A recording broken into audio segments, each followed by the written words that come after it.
অবশেষে সুপারস্টার শাকিব খানের pan Indian চলচ্চিত্র দরদ মুক্তি পাচ্ছে 15 নভেম্বর। বিশ্বব্যাপী এদিন মুক্তি দেওয়া হবে দরদ। ছবিটির জন্য দেশের দর্শকরা অপেক্ষায় ছিলেন, কেননা এই ছবির মাধ্যমে শাকিব খান প্যান ইন্ডিয়ান চলচ্চিত্রে পা রেখেছেন। ছবিতে শাকিবের সঙ্গে জুটি বেঁধেছেন বলিউডের সোনাল চৌহান। আজ জনসমক্ষে আনা হল দুলু মিয়াকে। 1 মিনিট 17 সেকেন্ডের ডেট অ্যানাউন্সমেন্ট টিজারে শাকিব খানকে দেখা গেল দুলু মিয়া রূপে।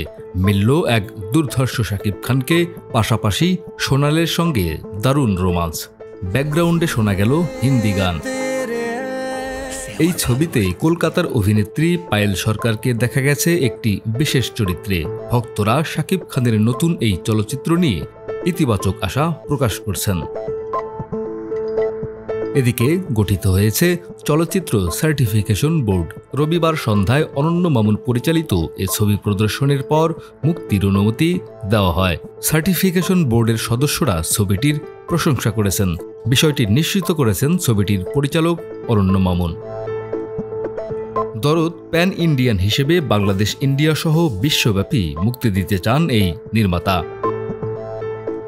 সিনেমাটিতে শাকিব খান, সোনাল চৌহান ছাড়াও আরও আছেন পায়েল সরকার, বিশ্বজিৎ চক্রবর্তী, রাজেশ শর্মা, এলিনা শাম্মী, সাফা মারিয়া সহ অনেকে। এদিকে দরদ মুক্তির খবর পেয়ে স্বস্তির নিঃশ্বাস ফেলছেন হল মালিকরা।